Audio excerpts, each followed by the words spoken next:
Good night to each and every one of you in Georgetown, Guyana. Today is Monday. 1 week and 1 day.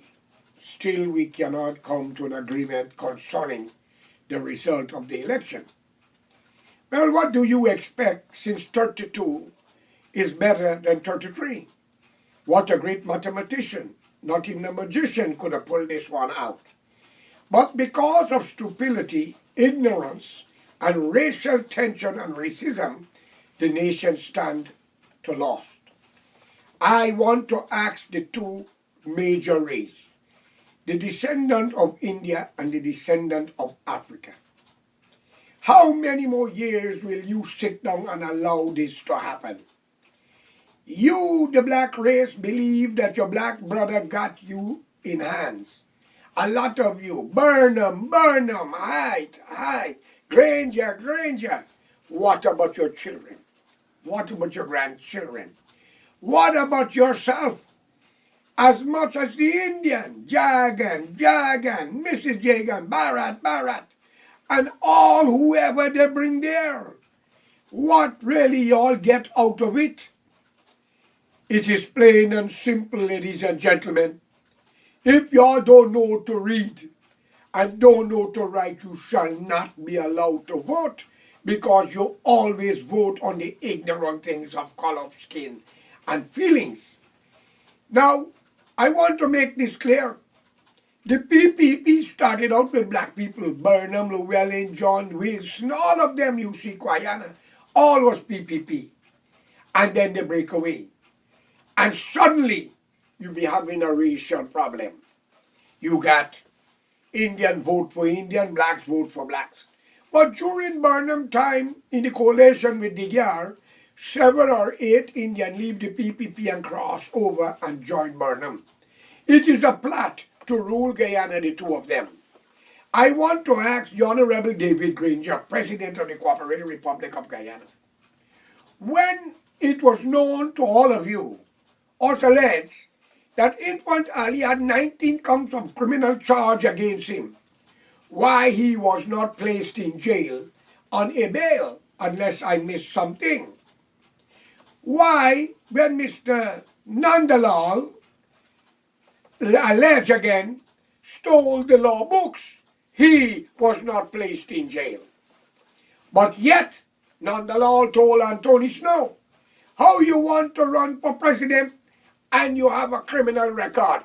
A criminal record an Indian bastard tried to give to him.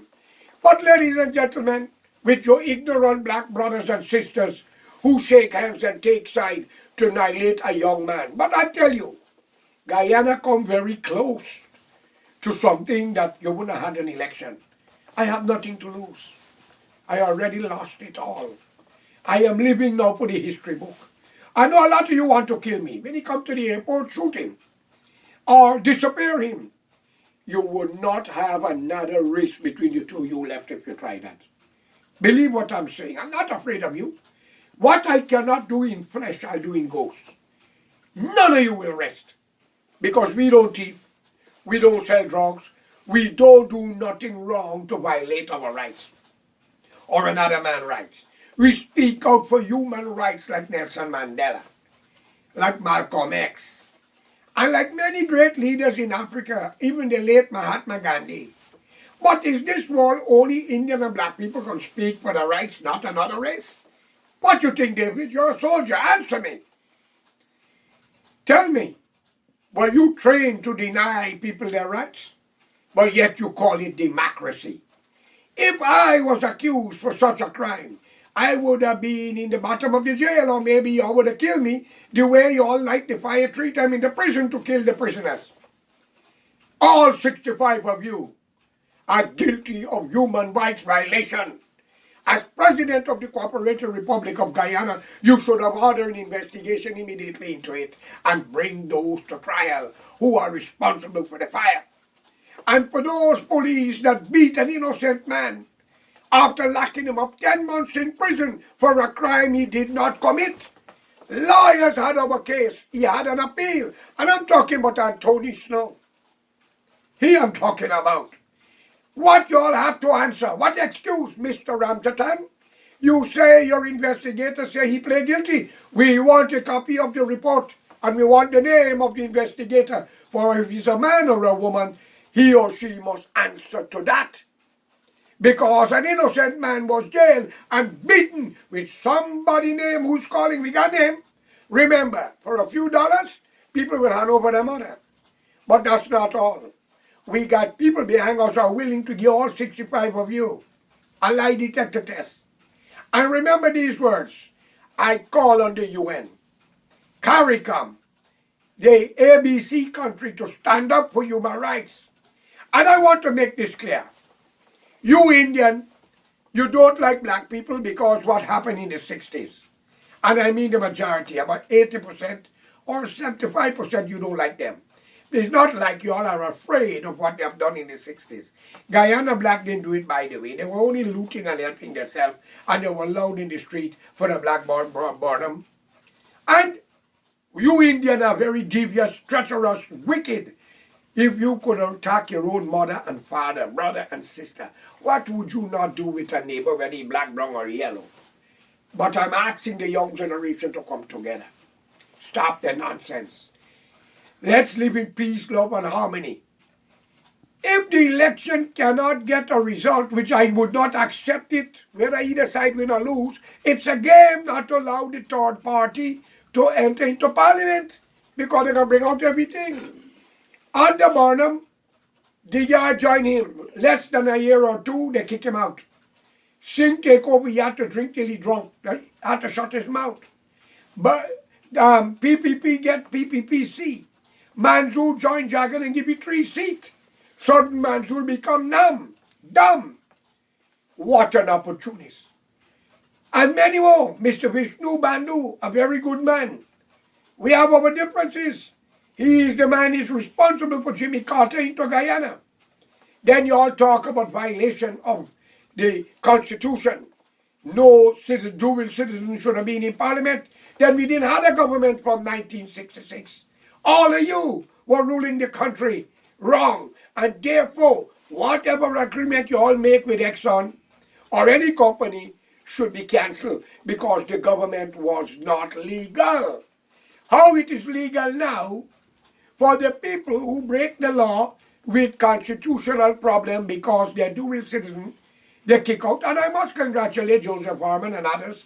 It's alleged they are foreign citizens and they enter the resignation after it known to them. I congratulate them, but the PPP unto this day didn't do that. I don't think Mansour relinquished the Canadian own. So ladies and gentlemen, all I'm saying to you Indian and black, stop it. Enough is enough. You don't need the two party to rule you anymore. Call upon the international community to send in the UN, take control, and put the other small party to come together. And all 65 of you, and all those previous police commissioner, attorney general, and all whoever, shall and will answer to charges and take a lie detector test for every crime that was committed against a black boy or woman, an Indian boy and woman, or anybody. And it is time we have a government for all the people by the people. Guyana have 6 races, not 1. China got 1 race, Chinese. Africa got 1 race, black people. Only Nelson Mandela country different. India got 1 race, Indian. Guyana got 6. Let me name them. Amerindian, who's indigenous. East Indian, as we are Indian. Chinese, Portuguese, black, and Douglas. So we want a total of the amount of people in parliament, so every nation must be representative. And we don't need 65 of you. That is too much. We could break it down. As we will say, 6 races, 10 apiece. Either side, take it or leave it. So we will have 60 people. And we will learn to live in peace, love, and harmony. And then from that, we will pull a number out of a bag with 6 names. Whatever name pull out must be the president. If it's an Indian, he will be the president. If it's a Amerindian, same. If it's a black, same. If it's a Douglas, same. If it's a Portuguese, same. We wouldn't have an election. We must have it pulling from the bag. Choose an Indian leader, a black leader, a Douglas leader, a Chinese leader, and an Amerindian leader. Let's put their name in a bag, shake it up, and call any nomad on the street to pick it up. Whatever name he pull out, first and second, that will be your president or prime minister, and so we will go to it. Okay? Thank you. That is my advice to you. I love Guyana. Let the past be the past and go forward. Good night.